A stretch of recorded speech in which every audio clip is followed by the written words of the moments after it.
Welcome to the Danbury Democrats. My name is John Gogliettino. I'm your host. We're going to be talking to one of our city council candidates tonight, and it should be an interesting program. And without further ado, let me welcome Tim Gaburungyi. Thank you so much. Okay. Yeah, you're welcome. Thank you. Tell us a little bit of, as I do with the shows I do here, people tune in, they want to know a little bit about you. So tell us, I think your family's been in Danbury since 2004, so correct. Tell us as much as you want about your family and your background. You say you're an engineer, right? Yes, I'm an engineer by training. Thank you so much, okay. John. Yes. Like you introduced me, my name is Timothy Gaburungyi. I was born in Uganda, in Africa.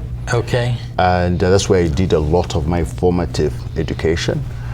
And when I finished college back there, I was immediately employed, which is usually rare, by an American company at that time called ITT Sheraton. They had just opened one of their first hotels in Africa. So I joined the hotel and as an engineer, and then very quickly switched into information technology, since that was one of the first hotels that this company was computerizing.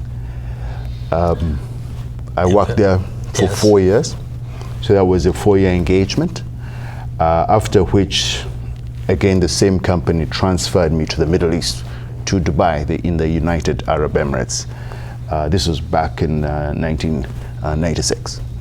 At that time, Dubai was just beginning to modernize into the very, very modern and large city that it is. So I was immediately introduced to all these changes, and I was working at a hotel unit, and these were new hotels and these were expanding hotels, and I greatly appreciated that advance in how cities develop, how towns develop from small units, how they cater for the civilians who live in the city, and how the economy prospers when the right policies are in place, because business grew, tourism grew, and opportunities for you're one of the key players to help them grow. Correct. And information technology is important all over the world. Yes, it is. At that time, the internet was becoming a major tool. Right. And so it just took off. That's when we're having concepts like e-government.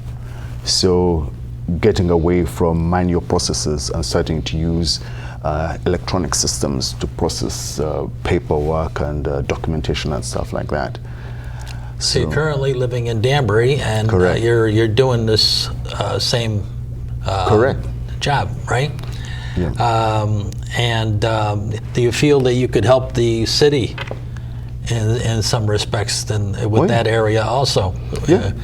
Giving them pointers on how to improve what they have, which I think was much better at the beginning than it is right now. They sort of backtracked a little bit on what they had at the beginning of the century. That is true. I mean, after I left, just to give you a bit of background that informs me about Danbury's potential, I left Dubai, the Middle East. I was transferred. I lived in Athens, Greece, and then was again transferred a couple of years later to New York, to the head office of this company, by then Starwood Hotels and Resorts, which has since been bought by Marriott.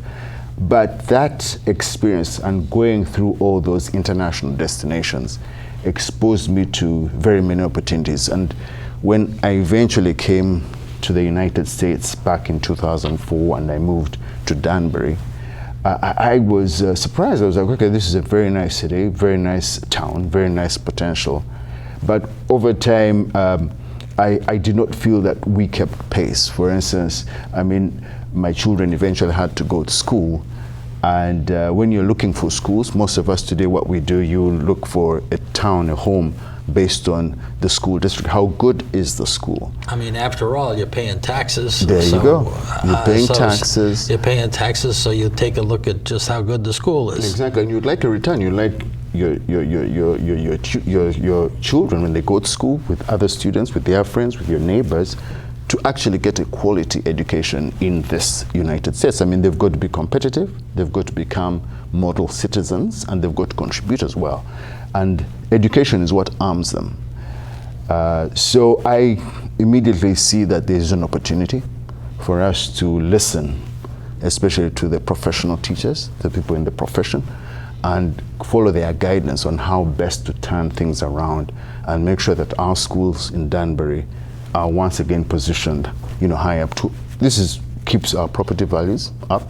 I mean, that's right. The term, a good school district is a reality. I remember reading someplace that our schools district, in terms of the state of Connecticut, is 169 in terms of what we spend as a percentage of the budget, I guess. Yep. Yes. That is a sad metric. Yes. But we've got to make sure that whatever we're investing in education, again, we reap returns. So we've got to do it in an efficient way, in an effective way. Again, listening to the professionals, I believe, the education professionals, and giving them the necessary tools so that teachers are not buying scholastic materials from their personal funds. I mean, these are some of the things that we've got to make a priority in order to make changes to schooling here in our lovely town of Danbury. Yeah, we want to make sure our teachers are actually got the right tools in their kit, so to speak, and not treated like statues. That was in the media. The reference to the money they spent on the statue on White Street.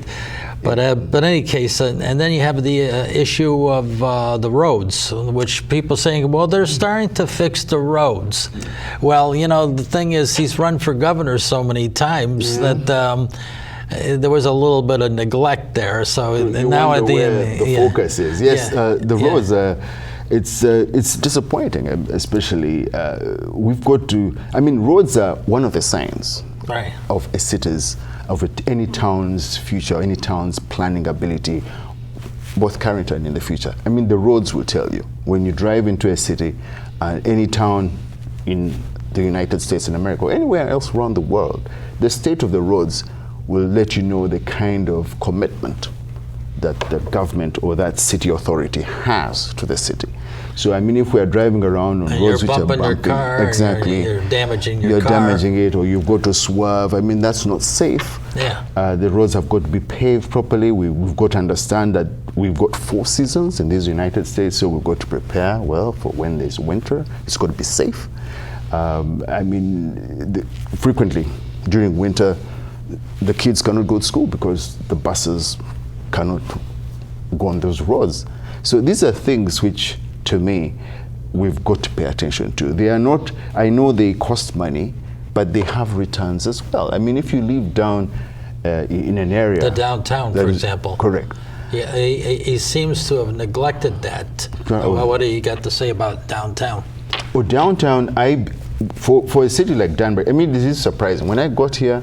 This is the heart of the city. Correct. And you drive downtown, anyone gets downtown, you walk downtown, and you're like, for the name... It's like benign neglect. Correct. I mean, there are boarded up stores there, I know there's been a few efforts here and there by individuals. People are trying to invest, but we've got to support them. As a few individuals try to open restaurants, but it's got to be a concerted effort. It's got to be a strategic effort by the city authorities so that, one, it's sustainable, it is done in a creative way, and it's coordinated, right? So we're going to have roads there, we're going to encourage the kind of businesses that need to be downtown, right? We've got to provide the necessary ordinances to make that possible, or to attract businesses downtown. And even the people living downtown. Exactly. They have to feel like that they're safe, and that they, just a little bit up the road, if we go there, we're going to see it's nice, and they got lights in, and they've dressed it up so that it attracts me as a consumer. Otherwise, those people are going to go to find the railroad track and jump on the railroad and go to New York, or Exactly. In other words, they're not going to spend their dollars here. Exactly. They jump in their cars and go somewhere else, or however they came. We've got to keep our downtown and the city in general attractive. I mean, people should be able to walk down our lovely promenades and streets. They've got to feel comfortable, like you say. It's got to be well lit. It's got to be safe.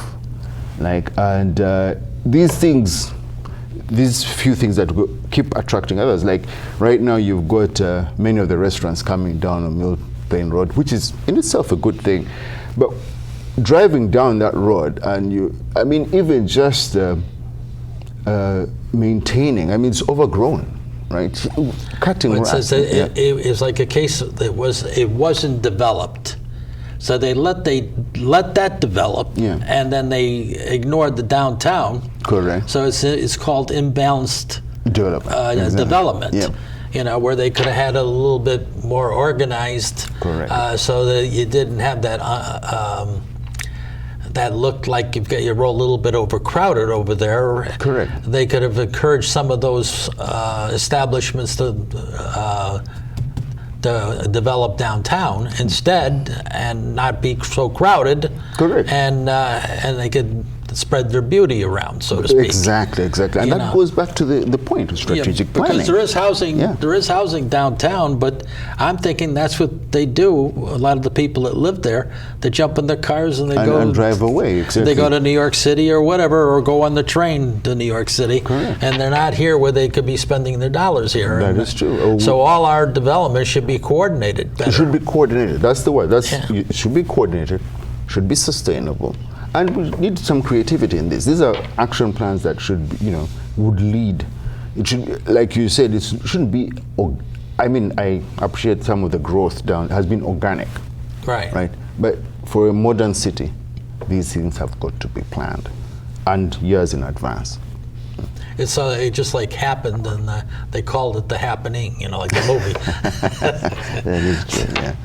So what have you been doing on the campaign? Tell us a few things. This is my second cycle campaigning. You ran the last time. I ran the last time. In 2017. In 2017 for the 7th ward. Again, that's a lot of engagement, going out into the community, knocking on doors, meeting the voters, getting to understand, their issues, getting one with them. Are you finding many people home? Oh yeah, this and again I walked out with our mayoral candidate, very brilliant gentleman, very inspirational, Chris Sataro. Really very good leader. With that mantra, which I'm going, changes here, changes now. That's really very important. So we've walked around with Chris, knocking on doors. He's very energetic, very involved, and we're listening. We're listening to what the voters are telling us, and these are really the issues we're highlighting. They point to the roads, and they point to the schools, and they point to downtown, and they point to opportunity in general. Because if young families are coming here, if more people are investing downtown, that's opportunity for all of us, and a better Danbury in the end. Yeah, that's true.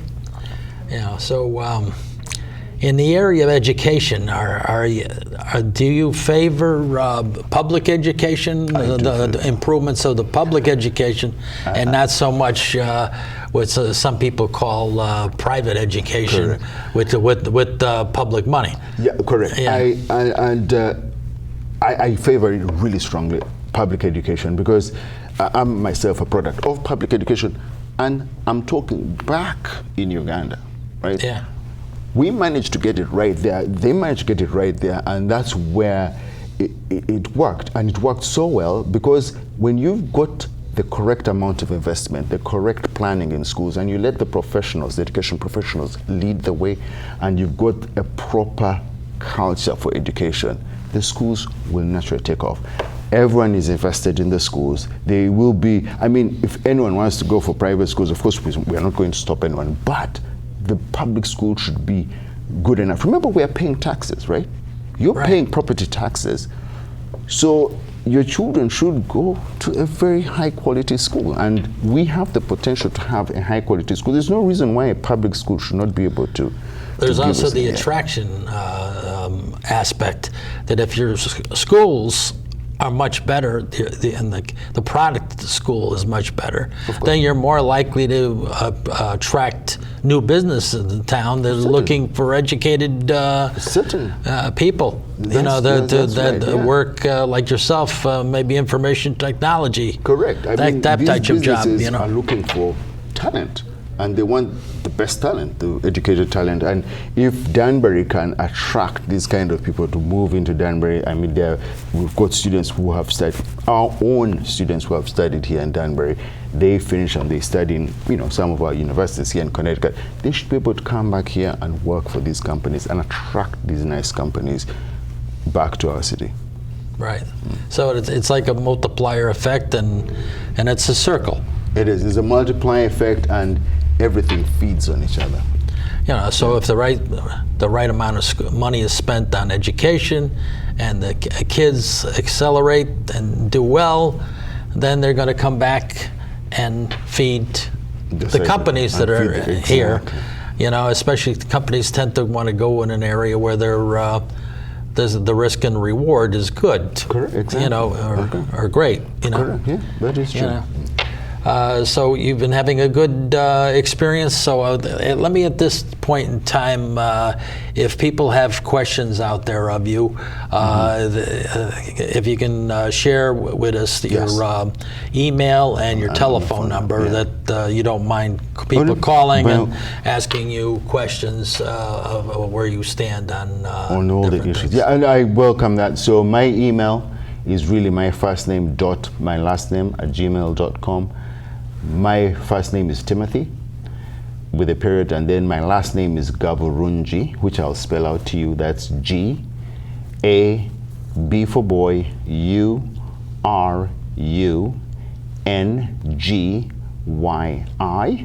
@gmail.com.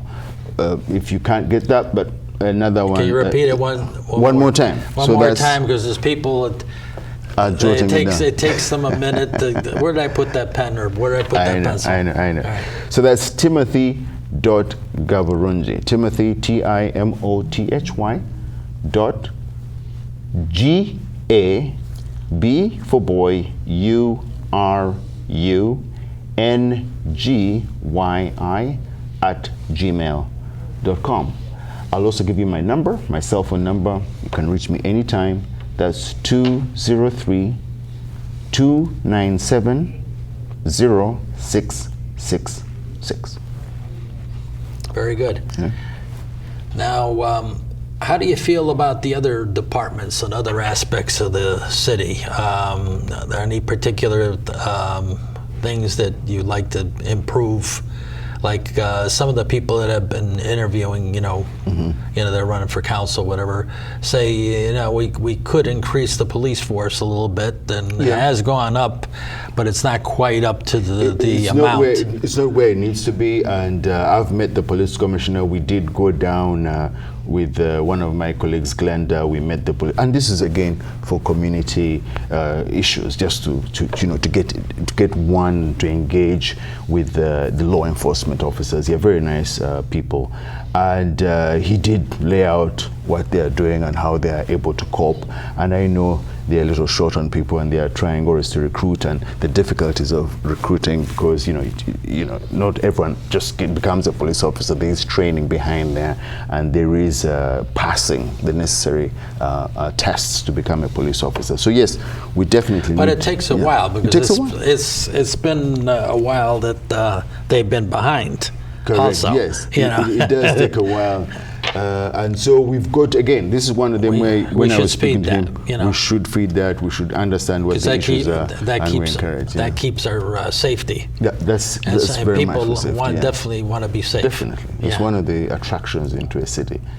The other thing, obviously, is just to make sure we've got very many youth, obviously, in the schools here. So, and I used to be a coach for Danbury soccer, just to make sure that these things happen. The fields are well maintained. They're maintained, and because there's some complaints that they're not as maintained as they have been. Correct. So, these kind of activities, and we've got to look up the youth, because this is our future. This is the future. Yeah? If the kids are not employed doing something good like playing soccer, then they're going to be looking around and may get themselves in trouble, and we don't want people getting into trouble. Correct. They are energetic. We don't want to keep that energy idle. We can, use it with the extra sports. Sports is a competitive sports is always good at shaping a personality and the character. Yes. Whether it's baseball, whether it's soccer, basketball, football. Exactly. All good stuff. All those things. And we talked a little bit about the campaign, but what ideas have you been getting when you go out there? What are some of the things that people have been telling you? So, I mean, again, we're not going to do this. These are some of the things that we addressed. People meet us when they're very excited. They want to see a change. They're looking for fresh, new ideas, and that's really what we are bringing. This is the kind of thing. Exactly. There is a feeling that maybe everything has become stale, and the same. There's not enough motivation for change, right? And that's why this year, and I'm really excited about the slate of candidates that we have put up this year, this second time, all fresh ideas, very new people, many of them very new first-time candidates, which again shows the level of commitment Danburians are now showing in how they run their city. So many are coming up, many of us are stepping up, some for the first time. And when we go knocking on doors, those are some of the issues. They will highlight the trees, the roads, they will highlight the maintenance of the places, the schools, and other domestic issues, other particular issues in, particular zones. Is it to do with the kind of waterways and how they are maintained and all that nice fun stuff? Yeah. Have you looked into the water issues and? Not particularly, because I'm not in that zone yet. But I have. You've been studying. We've been studying that, and yes. A few of those issues have come up. Yeah. Yeah, because there's a lot of things. If you're doing certain things a certain way for a number of years, maybe you've gotten into bad habits. Correct. Shortcuts. Shortcuts and complacency may set in. And then you buy certain things that maybe the whole population is not necessarily into.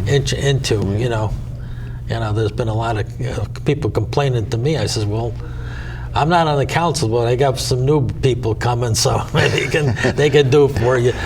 Something maybe for you. The liaison, you connect us to those people, and we find out what the issues are. Because it's a lot of listening right now when you go out there. You're trying to understand the issues, and then you internalize them. There are other issues. Again, one of the things when we had the test of Danbury the other time, we had a list. And we asked citizens, the Danburians, write down what were their issues, and those things like commuting into New York City, right?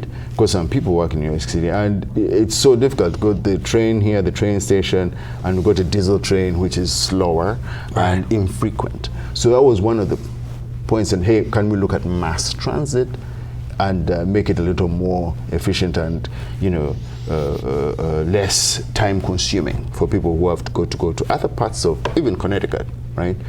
So the issues like that came up. There were proposals about linking, because there is already a rail line between Danbury and I believe Brewster, right? Though it's not owned by the MTA, but issues like this start coming up. Yes, so there's got to be ways of talking to the appropriate people. Correct. And saying we need some improvements here, and maybe it's been years since they've ever talked. Okay. There may have been some conversation years ago, and there might be a change in in the railroad thinking, and you might be hitting them at the right time if you say, all right, this year I'm going to talk to them again, but they haven't talked in a long time. On the other hand, the new person will say, is there any way of improving this rail service? You bring fresh thinking. You're receptive to these ideas, because there's very many Danburians, and I've met them.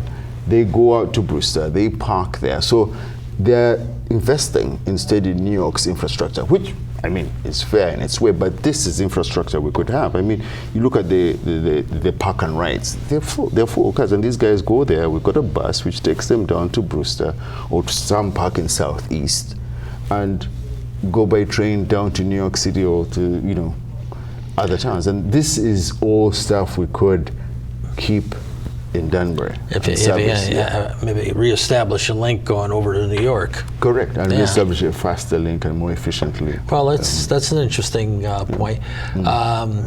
Could you, one more time for those that missed it the last time, mention your email and your best telephone number to reach you with any questions? Correct. My email address is timothy.gaburungyi@gmail.com. I'll spell my names, Timothy, Timothy, Gaburungyi, that is GABURUNGYI